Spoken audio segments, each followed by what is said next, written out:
It is time to defend two animated Liar revealed characters, RJ and Buster Moon. I think while neither are innocent, they are not as bad as some people make them seem. Let's start with RJ from Over the Hedge. His reason for lying is because he stole food from Vincent the bear, and Vincent, catching him in the act, says he needs to get him back all the food in a week's time, or else he'll track him down and kill him. Now yes, RJ definitely took more food than he should have. I guess he really wanted all he could have, but he will change later. So anyway, RJ finds a group of woodsland animals and, not able to get all the food by himself in a week, uses them to get the food he needs, saying it's for the hibernation when in reality it's for the bear. They help him, but Vern the turtle doesn't believe him and eventually tries giving the food back to their owners so the HOA lady doesn't get angry at them.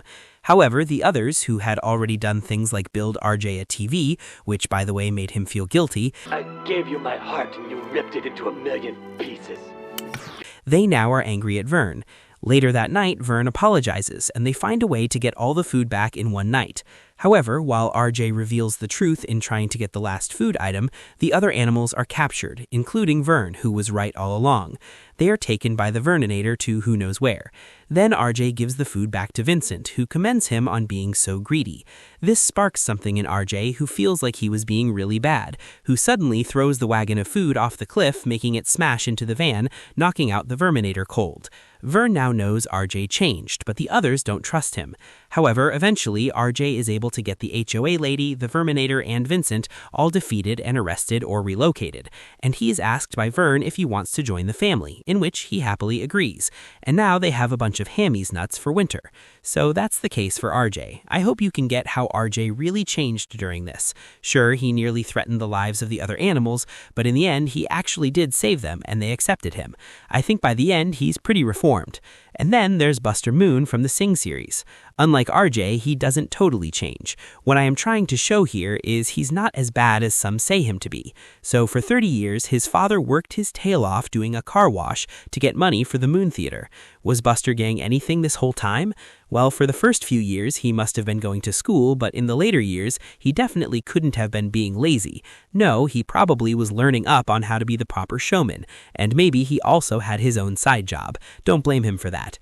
So then, in the present day, Moon evades creditors and Judith, the bank owner. He gives his friend Eddie a plan to make a singing competition to get money for the theater, with a grand prize of $1 grand.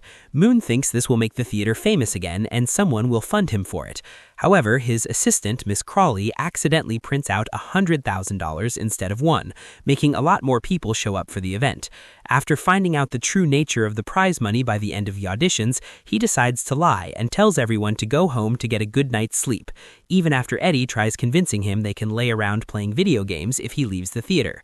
So at first glance, his lie seems really bad, but something you should remember is that first of all, this is his passion, and isn't just this greedy thing in which he wants money for himself, but wants there to be wonder and magic. And secondly, he lives here and sleeps in one of the drawers of his desk, so it's also his home, which makes it more understandable he doesn't want to leave.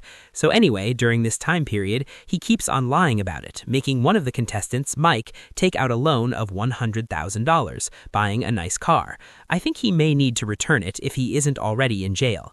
By the end, when he has the makeshift stage where everyone can sing for themselves, I don't think he's doing it for money this time, hence not being selfish. And about the theater being bank property, it is possible that this whole thing happened before the end of the month, which was the deadline to leave the theater. The bank may have repossessed it as soon as it was destroyed, even if the deadline wasn't up. About the stealing electricity from a nearby store and water from a water tower, though that was really bad, he probably would have repaid it after he got his money from the new theater. In Sing 2, what he does to be bad is to break into auditions for Crystal Entertainment after he is denied entry to get an audition. That is bad, but the audition does end up working, so yeah. Then he lies about bringing Clay Calloway to the theater. After Jimmy Crystal finds out Calloway doesn't know Moon, he says Moon better get him or else. So Moon does get him to come. But then he realizes Jimmy's daughter Portia can't act well for an astronaut and wants to give her a different role, making Portia believe she was fired. She even told the Muse this, which gets Jimmy enraged, and even though Calloway is coming, he tries to throw Moon off the roof. Everything Moon does after that, you could argue, is trying to get revenge on Crystal for attempted homicide, including taking over his theater. When Crystal finally does try to kill him again, he is not justified. Now, if after Portia was fired, Crystal would have instead said, "You fired my daughter. The show is off. Your hotel accommodations are done. It's over, Moon." I think Moon would have sadly understood and have left, just like he had given up in the first film eventually. However, because Crystal tried to kill him, that got him angry.